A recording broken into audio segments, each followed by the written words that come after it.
जय श्री कृष्ण बच्चों, welcome back to my YouTube channel score marks with Mithilesh Tripathi. आज मैं क्लास 9th का, क्योंकि कल हाफ ईयरली एग्ज़ाम है बच्चों के, तो मैं कुछ इंपॉर्टेंट क्वेश्चंस हैं जो आपके साथ शेयर कर रही हूँ। चलिए ज़्यादा टाइम नहीं वेस्ट करते हुए शुरू करते हैं। यदि एंगल ए बी सी, आपको एक एंगल ए बी सी दे रखा है, 142 डिग्री दे रखा है, ठीक है। प्रतिवर्ती बताना है उसका ए बी सी का। मान लिया ये मेरे पास ए बी और सी है, तो ए बी सी आपको 140 डिग्री दे रखा है, ठीक है। ये एंगल आपको कितना दे रखा है बेटा? 142 डिग्री दे रखा है। तो आपको इसका प्रतिवर्ती, प्रतिवर्ती मतलब होता है बिल्कुल रिफ्लेक्स एंगल, तो मतलब इसके बाद का ये जो पूरा एंगल है ये इसका प्रतिवर्ती होगा, ठीक है। तो आपको ये पूरा एंगल बताना है, मतलब एंगल जो है वो आपका, इसको हम डी मान लेते हैं, ठीक है। तो आपको इसका रिफ्लेक्स एंगल बताना है। तो एक बार ध्यान से अगर आप देखो बेटा, तो ये जो आपका 142 डिग्री एंगल जो भी दे रखा है और इसका जो ये रिफ्लेक्स एंगल है, अगर हम इसको मिला दें तो ये पूरा 360 डिग्री का एंगल बना रहा है, राइट। तो चलिए स्टार्ट करते हैं। हम यहाँ पर क्लियर कर देते हैं कि जो रिफ्लेक्स एंगल होता है वो 360 से कम होता है। पूरा एंगल 360 है, तो 360 यानी मैं 140 और ये रिफ्लेक्स एंगल प्लस करूंगी तो 360 के इक्वल होगा। तो चलिए करते हैं start. According to question, angle A B C plus reflex of, Hindi में लिखूं या इंग्लिश में भी अगर लिख देंगे तो चलेगा, reflex of angle A B C, इसका सम कितना होगा बेटा? 360 डिग्री। कितना होगा? 360 डिग्री होगा, ठीक है। तो एंगल ए बी सी मुझे कितना दे रखा है? 142 डिग्री दे रखा है। यहाँ पर पहले आप गिवन लिख लीजिए। गिवन में मुझे एंगल ए बी सी दे रखा है 142 डिग्री, और मुझे क्या निकालना है?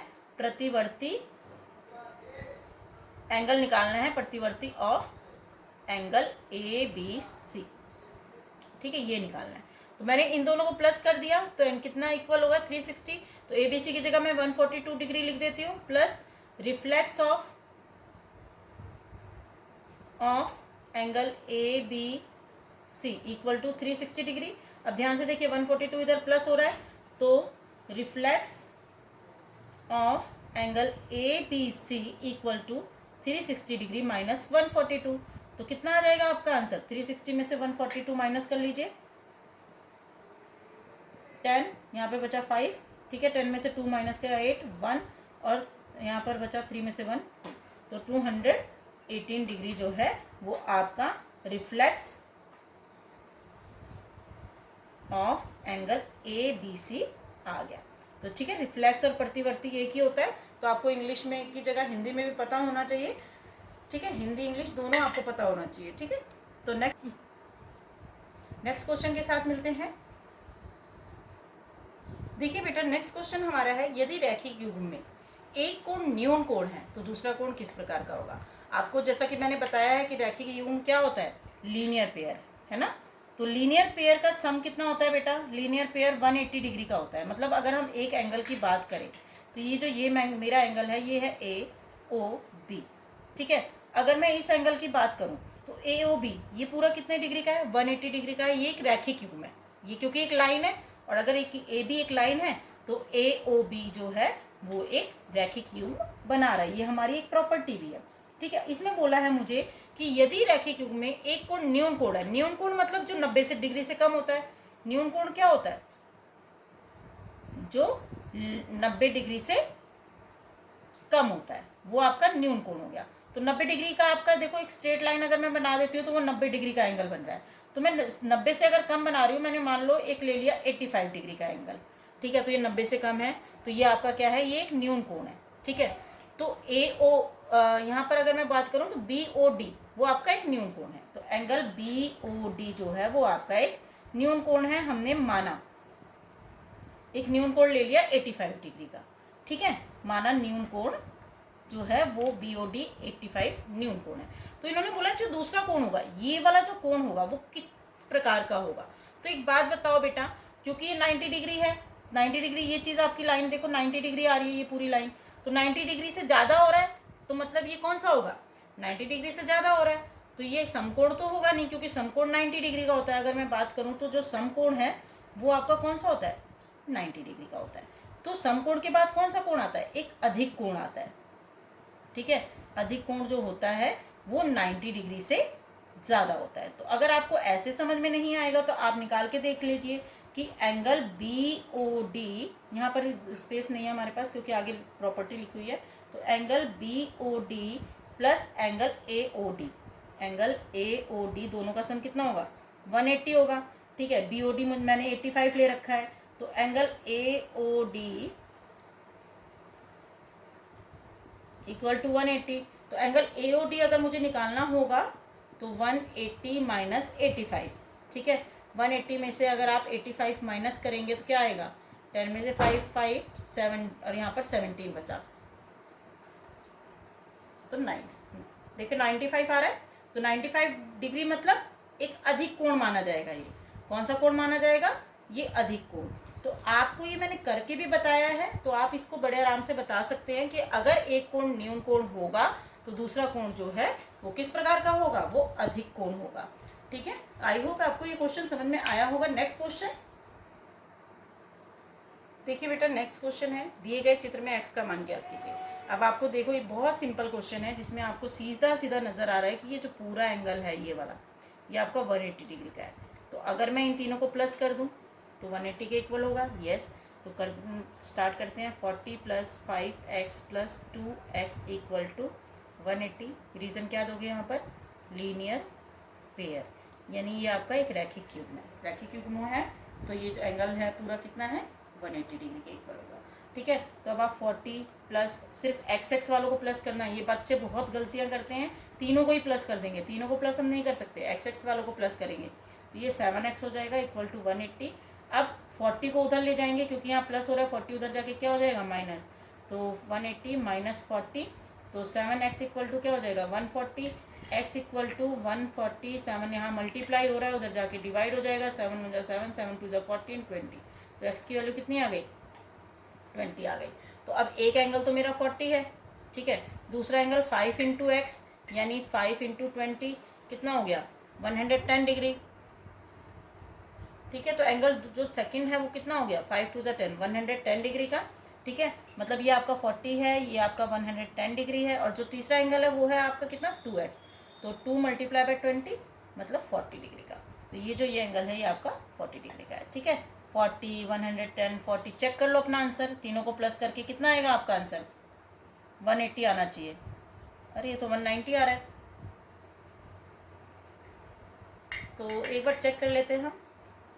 7x में 2 7x 40 उधर करेंगे तो 140 बचेगा, 7 को अगर करेंगे तो 20 आएगा, तो 5 2 10 110, 2 2 440 तो 110।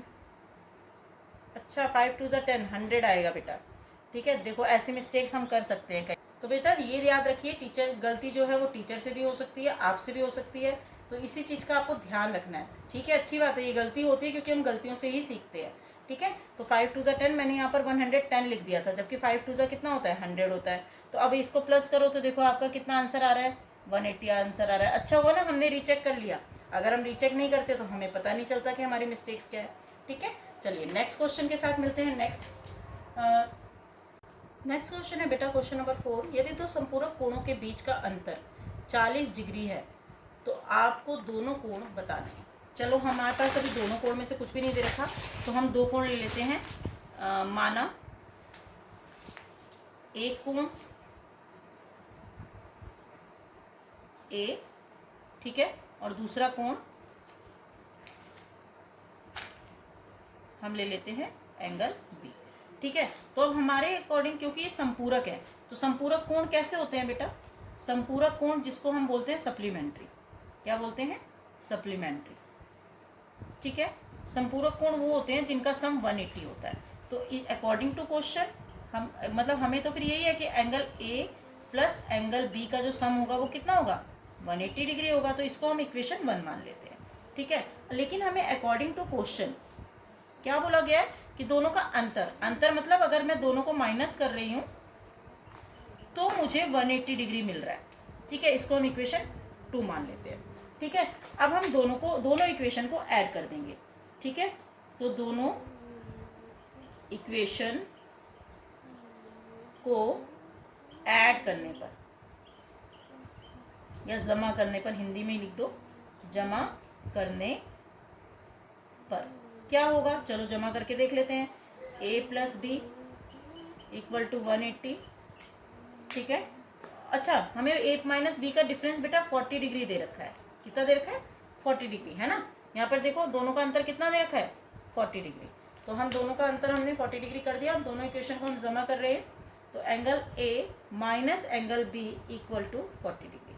चलो ऐड कर रहे हैं, तो ऐड करने में ऐसा कुछ होगा नहीं, प्लस b और माइनस b कट गया, तो यहाँ पर एंगल a कितना हो जाएगा? 2 एंगल a हो जाएगा, और ये 180 और 40 कितना हो जाएगा? 220 डिग्री हो जाएगा। अब क्योंकि 2 यहाँ पर इससे वैल्यू क्या आ गई? 2 एंगल a की वैल्यू हमारी कितनी आ गई? 220 डिग्री। अब 2 यहाँ क्या हो रहा है? मल्टीप्लाई हो रहा है, उधर जाके क्या हो जाएगा? डिवाइड हो जाएगा। तो एंगल a की वैल्यू कितनी हो गई? 220 अपॉन में 2, 2 1 जा 2, 2 1 जा 2, 0। तो एंगल a हमारा कितना आया बेटा? एंगल a हमारा 110 आया। तो जब हमारा एंगल a जो है 110 आ रहा है, तो जो दूसरा एंगल होगा वो हमेशा 180 में से आप माइनस करोगे ना, तो कितना आएगा? 70 डिग्री। तो दूसरा एंगल हमारा 70 डिग्री आ जाएगा। ये क्वेश्चन आपको अच्छे से समझ में आया होगा, ठीक है। तो यहाँ पर एंगल ए की वैल्यू कितनी आई है? 110। तो अब हम इक्वेशन 1 में वैल्यू पुट करते हैं ना। चलो इक्वेशन 1 में हम वैल्यू डाल रहे हैं, वैल्यू लिख रहे हैं, तो क्या होगा? देखो angle A plus B, angle B कितना था? 180 डिग्री था। तो एंगल ए की वैल्यू कितनी आई है? 110 plus angle B equal to 180, ठीक है। तो एंगल बी 110 इधर प्लस हो रहा है, उधर जाके क्या हो जाएगा? माइनस हो जाएगा। तो माइनस 110 डिग्री कर दो, तो कितना आ जाएगा एंगल बी की वैल्यू? एंगल बी की वैल्यू आ गई 70 डिग्री, ठीक है। तो आई होप आपको ये क्वेश्चन समझ में आया होगा। नेक्स्ट क्वेश्चन के साथ मिलते हैं। देखिए बेटा, नेक्स्ट क्वेश्चन है पूरक कोणों का अनुपात 5:4 है, ठीक है। अब ये मैम पूरक कोण क्या होते हैं? फिर से भूल गए आप। पूरक कोण क्या होते हैं बेटा? पूरक कोण जिनका सम 90 डिग्री होता है वो पूरक कोण होते हैं, और संपूरक कोण जिनका सम 180 डिग्री होता है वो संपूरक कोण होते हैं। तो जहाँ भी आपको अनुपात में एंगल दिए होते हैं, तो सबसे पहले उस अनुपात को मान लेते हैं। तो माना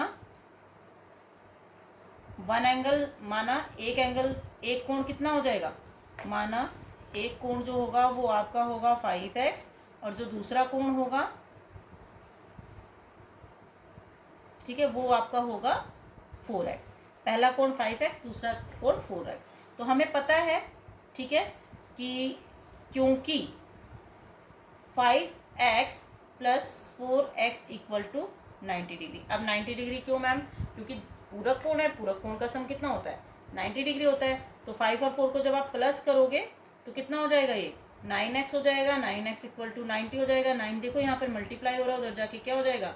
डिवाइड हो जाएगा। तो 9 के टेबल में कहाँ आता है? 10 पे। तो हमारी x की वैल्यू कितनी आ गई बेटा? 10 आ गई। चलो अब एंगल्स में पुट करते हैं। 5x पहला एंगल जो है वो आपका कितना है? 5x। तो पहले एंगल की वैल्यू कितनी हो गई? पहला कोण कितना हो गया? 5 मल्टीप्लाई बाय 10 मतलब 50 डिग्री। दूसरा कोण कितना हो गया? दूसरा कोण है आपका 4 मल्टीप्लाई बाय 10 मतलब 40 डिग्री। तो आपके दोनों कोण जो हैं वो आ गए। प्लस करके देख लो, 5 और 50 और 40 जो होता है वो 90 होता है। तो ये दोनों हमारे पूरक कोण है। तो ये आपका पहला पार्ट हो गया। अब इसी वीडियो का नेक्स्ट पार्ट मैं आपका आज ही अपलोड कर दूंगी। फिलहाल ये 5 क्वेश्चन मैंने आपके लिए डाले हैं जो हाफ ईयरली क्वेश्चन में इम्पॉर्टेंट है। वैसे मैं बता दूं तो मैंने ये सपोर्ट मटेरियल से ही क्वेश्चंस लिए हैं। चैप्टर हमारा 6 है, रेखाएं और कोण, ठीक है। बाकी नेक्स्ट क्वेश्चंस भी मैं अभी अपलोड करूंगी। तब तक के लिए आप पढ़ते रहिए, मार्क्स स्कोर करते रहिए। With score marks with Mithilesh Tripathi. जय श्री कृष्ण।